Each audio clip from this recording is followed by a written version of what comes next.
Lorsque les gens ont vu pour la première fois des soucoupes volantes, des questions ont émergé sur le fait qu'il s'agisse d'informations soigneusement dissimulées. Existe-t-il réellement des soucoupes volantes et des extraterrestres? Les ovnis attaquent-ils vraiment des avions russes ou y a-t-il une explication plus naturelle? Ce soir-là, des mouvements étranges ont été observés au-dessus des montagnes. Certains se demandaient s'il s'agissait d'une mystification, car de telles photographies sont très faciles à falsifier. Les extraterrestres enlèvent-ils des gens? Pour beaucoup, tout ce qui se passait semblait trop réel. Avait-il pu envoyer un signal émis par des formes de vie extraterrestres? Nous observe-t-il? Ou, sur la base de ces questions, on pourrait commencer à croire en quelque chose de plus grand. En juin 1947, dans l'État de Washington, un pilote amateur effrayé a été témoin d'un étrange objet volant dans la région du volcan Rainier. Cet objet, tournoyant et virevoltant, se déplaçait plus vite que tout aéronef connu. Le pilote impressionné, Kenneth Arnold, a atterri, et son observation a marqué le début d'une nouvelle ère. Les nouvelles se sont répandues rapidement, et la presse a commencé à les appeler des soucoupes volantes. Les rapports se multipliaient. Les généraux militaires ont commencé à craindre une éventuelle invasion depuis l'espace. Dans la vie réelle, les commandants avaient peur du début d'une guerre mondiale et la panique les terrifiait. À ce moment-là, à Tokanawa, on se remémorait à nouveau le chaos provoqué par une mise en scène survenue en 1938.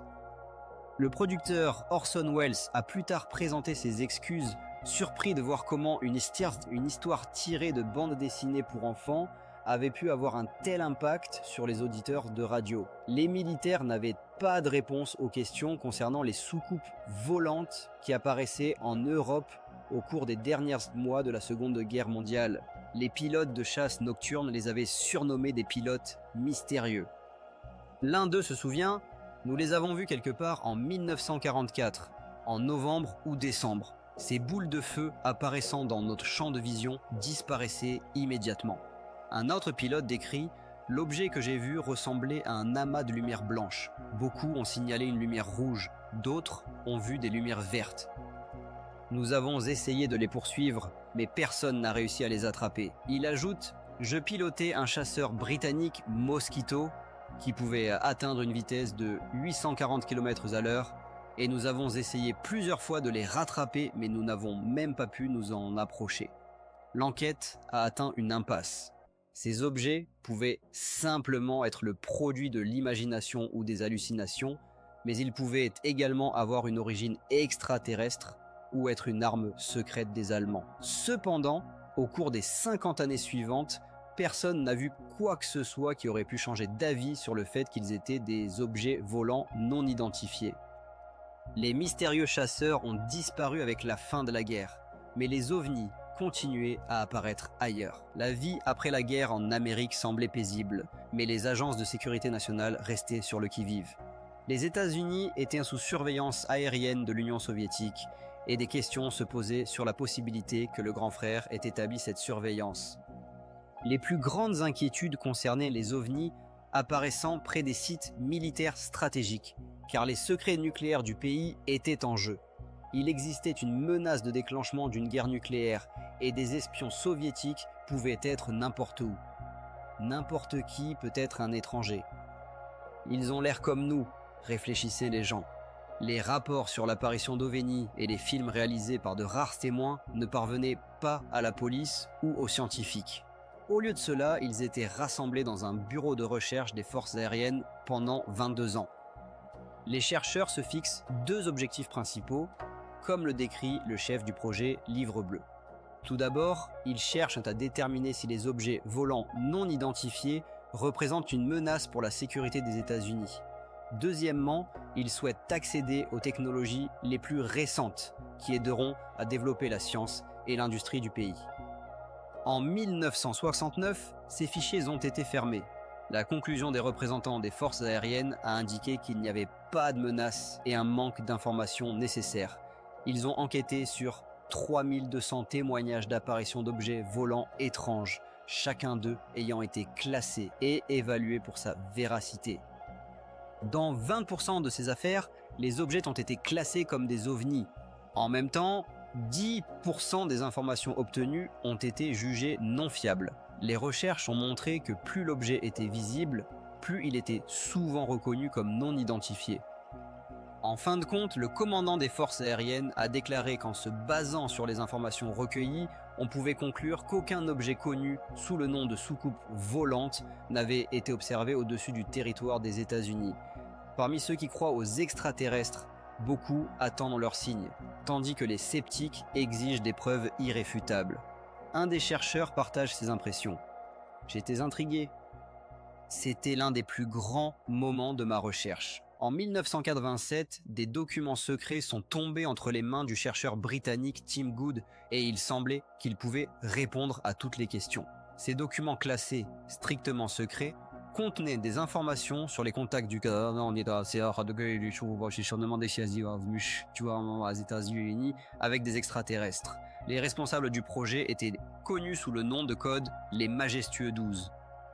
Les documents étaient adressés au président Eisenhower et concernaient la découverte d'extraterrestres au Nouveau-Mexique en 1947. Selon les rapports, les débris avaient été découverts à 120 km au nord-ouest de la base aérienne militaire de Roswell. Les débris étaient méconnaissables. Aucun fil ni équipement habituel n'avait été trouvé. Et parmi eux, on avait trouvé les corps de 4 extraterrestres décédés. Les nouvelles de la catastrophe s'étaient répandues rapidement et les débris avaient été transportés dans plusieurs régions du pays pour une analyse plus approfondie. Une explication officielle de ce qui s'était passé était en cours d'élaboration et l'importance de ces documents ne faisait aucun doute. L'un des chercheurs note « Jamais auparavant je n'avais eu entre les mains un tel matériel. C'est de la dynamite, c'est la preuve de l'existence de soucoupes volantes, d'extraterrestres, et de choses similaires. » Ces documents contenaient des informations selon lesquelles, premièrement, la Terre avait été visitée par un vaisseau spatial d'origine extraterrestre, et deuxièmement, le gouvernement non seulement était au courant, mais avait déjà en sa possession des débris d'un vaisseau extraterrestre et des affaires d'extraterrestres depuis 1947. Cependant, seulement 10 minutes après que ces documents soient parvenus aux chercheurs, il en conclut qu'il s'agissait d'une contrefaçon. J'en étais sûr, dit-il. Les critiques estiment qu'il s'agit d'une contrefaçon habilement réalisée, affirmant que les signatures du président Truman sur les documents avaient été extraites d'une de ces lettres authentiques plus tardives. Quiconque connaît les bases de l'expertise judiciaire sait qu'une personne ne signe jamais son nom de manière absolument identique, ajoute-t-il. Il existe un avis selon lequel la signature sur ces papiers est identique à celle d'une autre directive. Cependant, le chercheur soutient, si l'on utilise une table lumineuse, il sera évident qu'elle ne corresponde pas. Maintenant, les anciens partisans de cette théorie estiment qu'il s'agit d'une contrefaçon, car la correspondance leur semble trop évidente. L'argument décisif pour moi a été cette signature, conclut-il, soulignant que celui qui a pu fabriquer ce document, s'il a réellement été fabriqué, était bien au fait de la question. Les chercheurs n'avaient aucun doute que les 12 documents indiquaient la bonne direction. Ils estimaient que les informations contenues dans ces matériaux étaient d'une précision extrême. Pour accéder aux documents gouvernementaux concernant les ovnis, un groupe s'est rendu au tribunal. L'Agence nationale de sécurité a exprimé son opposition en fournissant des témoignages écrits sous serment. Les chercheurs ont soumis une demande pour obtenir 21 pages de témoignages écrits qui avaient été classifiés. Après que le juge a ajouté ses remarques et rendu sa décision, les documents ont été transmis. Cependant, un problème est survenu. Lorsque certaines personnes ont tenté d'effacer le flou, elles ont découvert qu'il n'y avait rien en dessous. L'État estimait que les citoyens n'avaient pas besoin de savoir pourquoi cela ne devait pas être su. Ces documents ne faisaient que confirmer l'existence d'informations classifiées. Les informations en possession du FBI qui niaient son implication dans de telles recherches n'ont été révélées qu'après que la loi sur la liberté d'information a prouvé leur participation. En conséquence, le bureau a rendu public des milliers de documents, y compris 1100 pages. La Central Intelligence Agency a également nié avoir traité ce sujet. Soudain, des milliers de pages de documents concernant les ovnis, datant des années 1940, se sont retrouvés devant les chercheurs. Tout cela indiquait l'existence d'un complot du silence. Dans un centre privé consacré à l'étude des MNL, un archive de 100 000 dossiers, ignorés par la science officielle, était conservé. Après 20 ans de travail dans ce domaine, le chercheur était convaincu de l'existence d'un phénomène mystérieux qui était ignoré par la science. Cet ignorement n'apportait rien de bon à la science, et les documents prenaient la poussière. Il était évident que d'autres gouvernements menaient des recherches plus approfondies. En mars 1990, dans l'ex-Union soviétique, un chasseur-intercepteur a décollé pour déterminer la source d'une lumière pulsante au nord-est de Moscou. Pendant 3 à 5 heures, ils ont poursuivi un ovni se déplaçant à une vitesse de 4 à 5 000 km à l'heure. L'objet n'apparaissait pas sur les radars des stations au sol, cependant, la vision thermique s'est révélée plus efficace et l'ovni a pu être photographié. Des photos secrètes ont été envoyées au commandant des forces de défense aérienne. Ce cas de 1990 est devenu le seul pour lequel des preuves documentaires existent. Tous les autres contacts possibles, rapportés par des avions militaires ou civils, n'étaient confirmés que par des témoignages oculaires. C'était le seul cas où des preuves concrètes étaient présentes. Les pilotes n'ont pas tiré sur l'OVNI. Dans la défense aérienne, il existait des règles non écrites selon lesquelles les armes ne devaient pas être utilisées contre les ovnis. Seul le radar était utilisé, comme dans les cas des avions furtifs occidentaux. Les pilotes n'ont jamais considéré qu'il s'agissait d'un avion furtif américain, car cet objet avait d'autres indicateurs sur le radar. Les furtifs se comportaient comme des avions ordinaires en ce qui concerne la vitesse et la manœuvrabilité, tandis que les ovnis différaient considérablement. Le dossier décrivait de nombreux cas. Un des pilotes a repéré des lumières s'approchant de lui et le contact a commencé. L'avion a entamé une descente raide et, lors de l'atterrissage, a subi des dommages à l'aile gauche. Depuis 1977, le ministère de la Défense a reçu des centaines de rapports similaires, espérant tirer parti des technologies extraterrestres à des fins militaires. Des recherches secrètes se poursuivaient. Au Vénice, où fumaient des tirs d'entraînement. À l'est, les ovnis apparaissaient souvent sous les yeux du public. Qu'était-ce ? Un ovni ou un ballon ? Le premier film amateur projeté à l'ouest montre un ovni au-dessus du bâtiment du Parlement à Vilnius, la capitale de la Lituanie.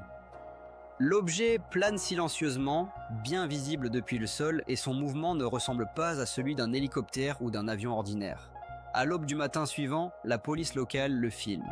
En 1977, au-dessus de la ville de Petrozavodsk, dans le nord-ouest de la Russie, des centaines de personnes ont été témoins d'un gigantesque ovni. L'enquête préliminaire a conclu qu'il s'agissait d'un phénomène optique causé par un moteur de fusée en feu lors d'un lancement secret d'un satellite artificiel de la Terre. Cependant, à l'Académie des sciences de l'URSS, il a été décidé qu'un phénomène aussi inhabituel nécessitait une étude plus approfondie. En plus des enquêtes militaires, des scientifiques se sont également impliqués dans l'étude des ovnis, organisant la collecte d'informations à travers le pays pour une analyse scientifique. Au comité central chargé de l'étude des ovnis, des données provenaient de 10 autres institutions scientifiques. Les recherches se sont concentrées sur 2 directions, passive et active. Dans le premier cas, les scientifiques analysaient les rapports d'OVNI. Dans le second, ils se rendaient sur les lieux d'observation. Dans l'un de ces secteurs où les recherches se poursuivent depuis 12 ans, des passagers d'un train ont été témoins d'un OVNI s'approchant. Selon leur dire, un engin volant métallique a atterri sur le sol. Le professeur de biologie Yuri Semiakov a noté que des changements constants se produisent à cet endroit. Une série de tests et d'expériences intéressants, tant de nature physique que biologique, y a été réalisée. Les résultats ont montré que les êtres vivants évitent de tels endroits. Selon les observations, des tourbillons inhabituels des champs énergétiques sont observés dans les lieux d'atterrissage. Au cours de 20 années de recherche, aucun être vivant n'a été trouvé dans le sol, même pas de microbes. Les mesures ont montré qu'à l'intérieur de ces cercles, le flux du temps ralentit. Le plus mystérieux est que tous les échantillons de terre prélevés sur le lieu d'atterrissage contiennent de minuscules sphères. Les recherches ont conduit le professeur à penser que ces sphères pourraient contenir de l'ADN d'origine extraterrestre. des graines de vie. Aux États-Unis, les opinions des scientifiques sont partagées.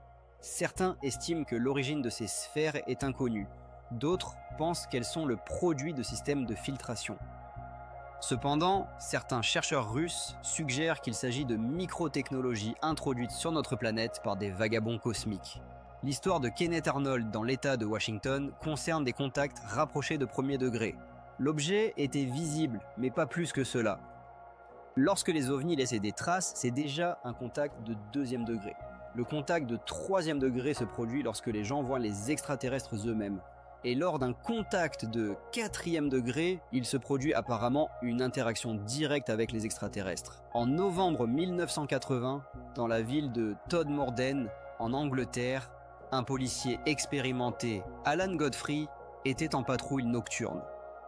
Il se souvient, j'avais un service de nuit de 10h à 6h.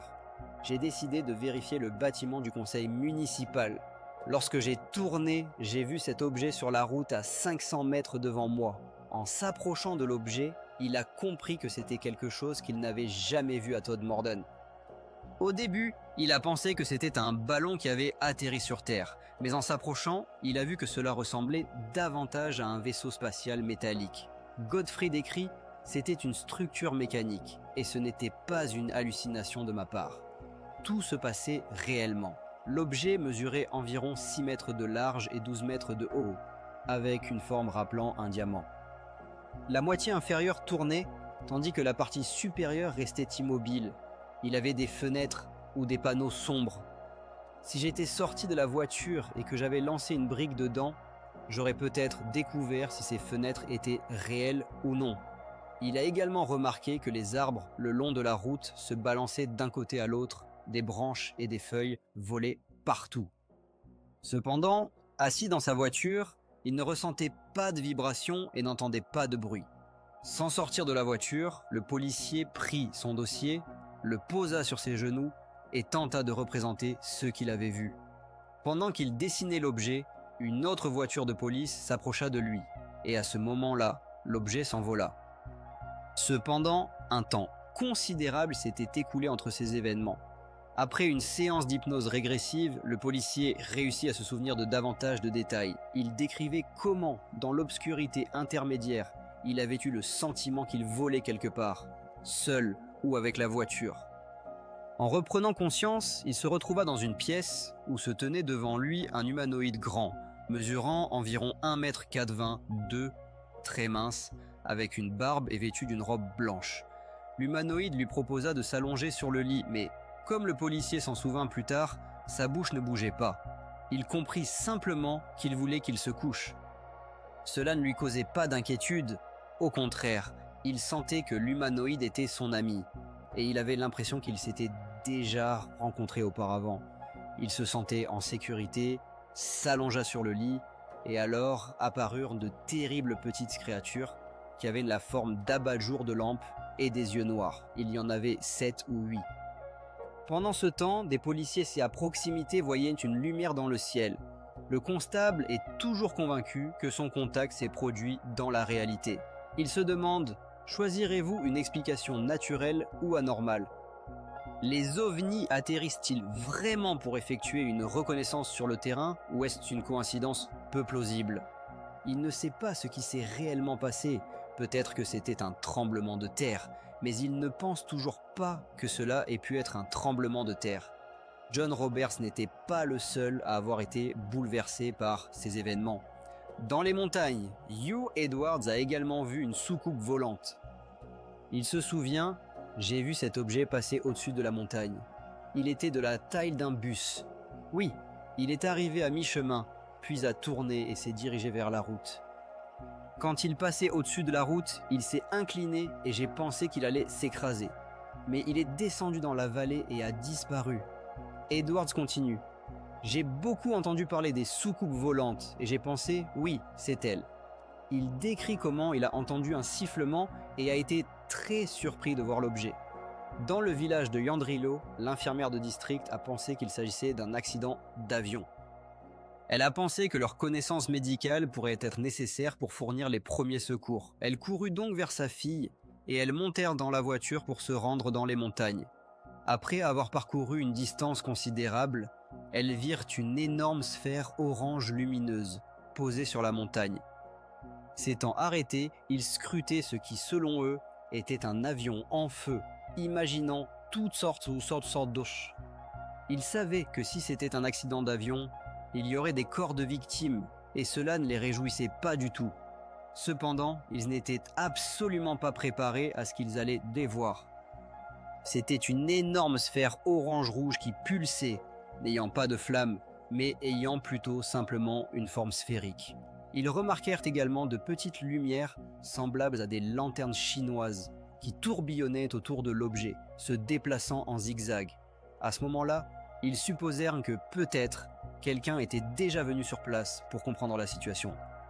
Maintenant, ils réalisent que la mission de recherche n'aurait pas pu atteindre cet endroit avant eux. Aucune expédition de recherche ne s'était approchée des montagnes cette nuit-là, et rien n'avait été trouvé sur les lieux de l'accident. Cependant, cet incident a suscité l'intérêt d'un astronome.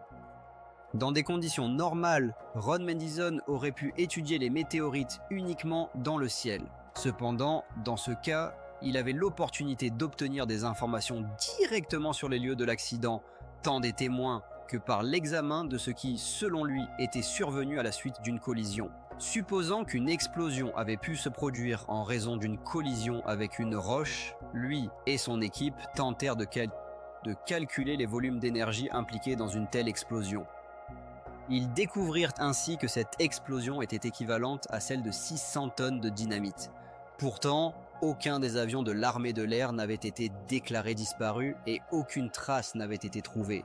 Parmi les témoignages, il y avait un étrange phénomène lumineux dans les montagnes de Bala. L'équipe recevait des lettres de régions éloignées telles que Penzance, Northland et Derby. Dans toutes, il était rapporté des lumières dont l'intensité pouvait être comparée à celle de la lumière d'un croissant de lune. Ces lumières se défiaient et se déplaçaient dans le ciel à la vitesse d'un avion, mais sans bruit, laissant derrière elles une traînée de fumée, comme si l'objet brûlait ou s'apprêtait à s'écraser. Quelques jours plus tard, il fut révélé que le village se trouvait près de la faille géologiquement active de Bala, qui se déplace progressivement depuis des milliers d'années. Ce soir-là, des mouvements avaient été observés dans la faille, ce qui fut confirmé par des géologues. Cette coïncidence devint un élément important de l'enquête. Les boules de feu dans le ciel apparurent en même temps que les mouvements géologiques dans la faille de Bala, et cela pouvait être le seul lien. En novembre 1987, à Galvebris, en Floride, une visite inattendue eut lieu le jour du souvenir. Les témoins affirmaient que les dimensions de l'OVNI étaient 3 fois supérieures à celles d'une maison. Ed Walters a pris plusieurs photos Polaroid en souvenir. C'était sa première chance dans une série de telles séances photos d'enlèvements ratés et de rencontres avec des extraterrestres, qui lui ont par la suite apporté du succès dans la vente de 2 livres. Parmi les témoins, il y avait de nombreux escrocs, et Ed Walters est devenu le suspect numéro 1. Il n'a pas montré ses photos et n'a pas donné d'interview aux spécialistes. Galveston est devenu un lieu réservé uniquement à ceux qui croient. Shoreline Park se trouve sur la rive opposée de la baie par rapport à l'aéroport et un itinéraire de vol civil le survole. Dans ce port tranquille, l'apparition d'OVNI est devenue une grande nouvelle pour les habitants. La première publication des photos d'OVNI de Galveston a eu lieu en novembre 1987. Le journaliste responsable des nouvelles locales s'inquiétait de la manière de présenter ces clichés. Lorsque ses collègues ont vu les photos, ils ont également confirmé avoir vu des ovnis. C'était important car de nombreux autres habitants de Galveston avaient également vu des ovnis cette nuit-là, lorsque Ed a pris ces photos, ainsi que de nombreuses fois après cela. Une des témoins partage son expérience. J'ai vu des ovnis 3 fois le jour et environ une centaine de fois la nuit à Shoreline Park à Galveston. J'ai vu des lumières rouges et blanches dans la région de Galveston, ainsi qu'un dôme volant argenté. Je ne sais pas ce que c'était. Je n'ai jamais vu quelque chose de semblable auparavant, et je ne peux pas l'expliquer. Certains habitants pensent que de tels incidents ne sont rien d'autre que des farces d'enfants de la part des militaires de la base navale de Pensacola. De nombreux avions militaires et civils survolent cette région, Et il pourrait tout à fait y avoir un aéronef étrange et inhabituel parmi eux. La question de savoir si les gens peuvent en reconnaître un drone furtif spécialement conçu pour l'observation secrète reste ouverte. De telles photos ne sont pas difficiles à falsifier si vous êtes un journaliste d'investigation et que vous savez comment faire. Note un des experts. Tout ce dont vous avez besoin, c'est d'un modèle en mousse et d'un appareil photo correctement choisi. Ces photos sont très faciles à falsifier. Ed Walters a pris ses premières photos avec un Polaroid 108 dans lequel le film peut facilement être réexposé. Lors de la prise de photo, il est possible de ne pas extraire le film, mais de simplement appuyer à nouveau sur le bouton, obtenant ainsi une nouvelle image sur le même morceau de film. Par exemple, à la maison, vous pouvez prendre une photo d'un modèle de soucoupe volante, puis sortir et capturer le ciel. Lorsque le film est développé, il peut y avoir un objet volant non identifié flottant dans le ciel. Que disent donc les experts au sujet de la photographie réalisée par Ed Walters ? Le physicien-chercheur Bruce Maccabee, travaillant pour le gouvernement et croyant à l'existence des ovnis, est l'auteur de nombreux travaux scientifiques sur ce sujet. Ses calculs l'ont convaincu qu'il ne s'agissait pas d'une contrefaçon. Il a noté: j'ai analysé toutes les vidéos et pellicules photographiques réalisées par Ed Walters, ainsi que la plupart des vidéos filmées par d'autres personnes dans cette région. Il était suspendu immobile et je considère que les photos et vidéos d'Ed sont authentiques. Je les ai analysées de manière très minutieuse et je les ai abordées de manière très critique. Mais finalement, j'ai pu réfuter toutes les critiques qui leur ont été adressées. Dans le baseball, un joueur est éliminé après 3 fautes. La première faute qu'Ed Walters a reçue est survenue lorsque, dans le grenier de son ancienne maison, un modèle d'OVNI a été découvert. La deuxième faute est apparue lorsqu'un jeune homme nommé Tommy Smith a déclaré avoir vu Ed monter ses photos d'OVNI. La troisième faute a été attribuée après qu'une série d'expériences photographiques a été réalisée et qu'il a été possible de reproduire la plupart de ces photographies, y compris les plus complexes comme l'OVNI planant au-dessus de la route. Ainsi, la conclusion de Maccabee se résume à ceci: 3 fautes et un verre de bière. Avec le passage aux technologies modernes, l'attention se tourne à nouveau vers les ovnis. En Floride et à travers le monde, les gens continuent de regarder le ciel, cherchant à trouver des semblables. Dans la quête de signes, d'espoir et même de salut, il est tout à fait raisonnable de supposer que nous ne sommes pas seuls dans l'univers. Si les témoignages de vie sur Mars s'avèrent véridiques, alors la vie pourrait être répandue bien plus largement. Les astronomes ont calculé le nombre de civilisations que nous pourrions trouver dans l'espace en utilisant l'équation de Drake. Le professeur Drake explique les facteurs à prendre en compte. Le premier facteur est le nombre de systèmes stellaires dans la galaxie. Plus il y a d'étoiles, plus la probabilité de trouver la vie est élevée. Dans certains de ces systèmes stellaires, il y aura des planètes. C'est le deuxième facteur. Ensuite, il faut prendre en compte le nombre de planètes dans chaque système qui pourraient être habitées par des êtres vivants. Le facteur suivant, et c'est la présence d'êtres intelligents. Ensuite, il y a la proportion de systèmes où des êtres intelligents ont atteint un niveau de technologie qui peut être détecté. Mais combien de temps existe-t-il ? Combien de temps peuvent-ils être détectés ? Peut-être ont-ils été détruits à la suite d'un cataclysme cosmique ou d'une guerre nucléaire. Peut-être ont-ils atteint un tel niveau de développement qu'ils sont passés à un système de production sans déchets, ne rejetant pas d'énergie dans l'espace, et c'est pourquoi nous ne pouvons pas les détecter. Il existe une limite temporelle au-delà de laquelle une civilisation peut être détectée. Si l'on élève le taux de croissance de la production et que l'on le multiplie par cette limite temporelle, on obtient comme réponse le nombre de civilisations qui peuvent être détectées dans l'espace. Et ce nombre augmente. L'année dernière, 7 nouvelles planètes ont été découvertes, dont l'une, presque aussi grande que Jupiter, se trouve autour de Shaina, la 4e étoile du Soleil, une planète orbitant autour de l'étoile 50 et un dans la constellation de Pégase, et des géantes autour de PSR 127 plus 12. Selon les dernières données, le nombre de galaxies est de 50 milliards. et le nombre de civilisations que nous pourrions découvrir s'élève à 100 billions. Il est dommage que notre monde soit à la périphérie de l'univers et que seules quelques étoiles aient pu recevoir nos messages. Cependant, nous pouvons déjà entendre des voix provenant d'autres planètes. Pour cela, un programme spécial de recherche de civilisations extraterrestres a été créé. La première recherche radio a été réalisée en 1960, lorsque de grands radiotélescopes ont commencé à être construits à travers le monde. La beauté et la puissance de la radioastronomie n'ont été reconnues que peu de temps avant cela. Au fil du temps, des émetteurs radio plus sensibles ont été inventés. L'utilisation combinée de ces nouveaux télescopes et émetteurs a ouvert de nouvelles possibilités pour la recherche. Cela a constitué une avancée importante dans la recherche de la vie extraterrestre. La méthode de recherche suppose que les extraterrestres ne diffèrent pas trop de nous. S'ils nous ressemblent, nous pouvons les détecter. Cependant, mener de telles recherches sur Terre est très compliqué. Nous enregistrons constamment des signaux émis par des êtres intelligents, mais tous proviennent de nous-mêmes.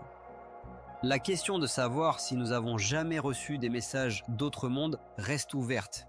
Il se peut qu'une personne, Jerry Heyman, ait réellement reçu un tel message.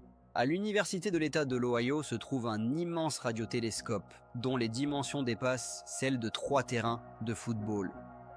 Le 15 août 1977, un signal a été enregistré provenant du centre de la galaxie, pulsant 30 fois plus forte que le bruit de fond. La transmission a duré 3 jours. Heyman, en consultant l'impression, a noté un signal qui s'est avéré plus fort que tous les précédents. Il était si surpris que sa main a écrit d'elle-même dans les marges l'exclamation « Waouh !» Cela ne s'est pas produit par hasard. Lorsque le signal n'est reçu que par un seul canal, cela peut signifier que nous avons affaire à un phénomène cosmique unique ou que ce signal a été envoyé par un émetteur. L'étude du ciel à l'aide d'équipements modernes n'a pas permis de détecter à nouveau la source de ce signal étonnant. L'équipe a vérifié son équipement et ses calculs, éliminant l'éventuelle influence de virus informatiques, d'étoiles, de fusées spatiales et de sources terrestres. Ils ont exclu la possibilité qu'il s'agisse d'un vaisseau spatial ou d'un satellite en orbite autour de la Terre, ainsi que de tout ce qui se trouvait à proximité du radiotélescope, par exemple, un avion traversant le faisceau du télescope. Néanmoins, ils n'excluaient pas la possibilité que le signal ait été envoyé par une civilisation extraterrestre.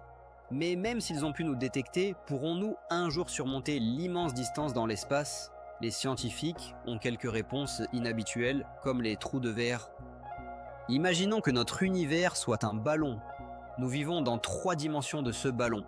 Il peut contenir des trous de verre qui relient différents points. Ces trous de verre représentent un chemin court à travers l'univers. Ou imaginez que cette feuille de papier soit notre univers. Nous sommes au point A et voulons atteindre le point B. Dans des conditions normales, nous devrions parcourir la distance entre ces points. Cependant, si nous pouvions courber l'espace en pliant l'univers avec une autre dimension, ces points pourraient se connecter et nous pourrions surmonter la distance. Pour l'instant, la réponse reste théorique.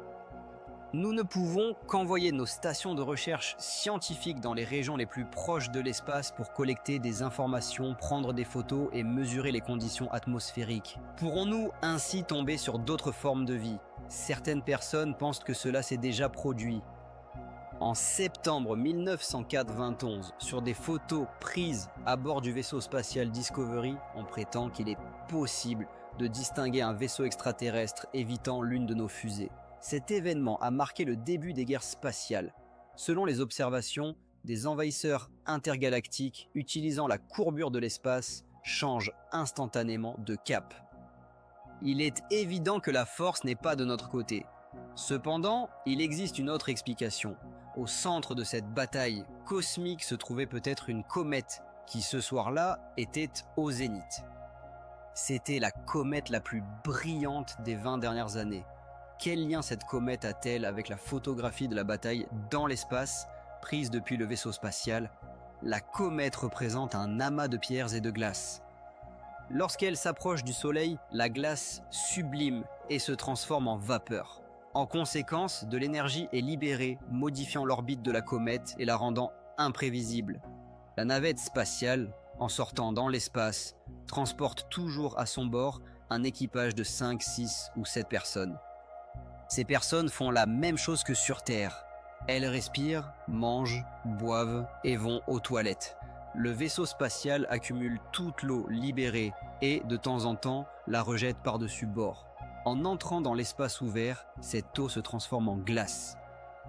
Que se passe-t-il alors avec cette glace après son rejet? Lorsque la glace est exposée à l'influence du soleil, le processus de sublimation commence et de petits cristaux de glace se transforment en gaz. Cela s'accompagne d'une libération d'énergie comparable à celle du fonctionnement d'un petit moteur de fusée.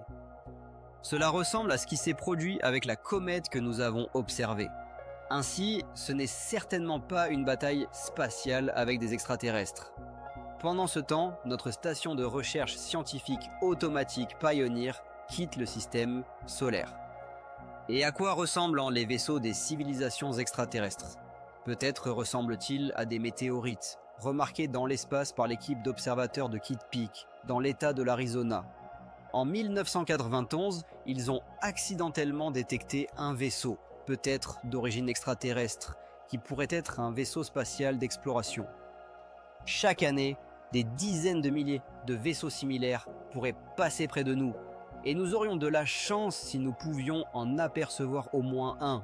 Il ne nous reste plus qu'à observer, attendre et espérer.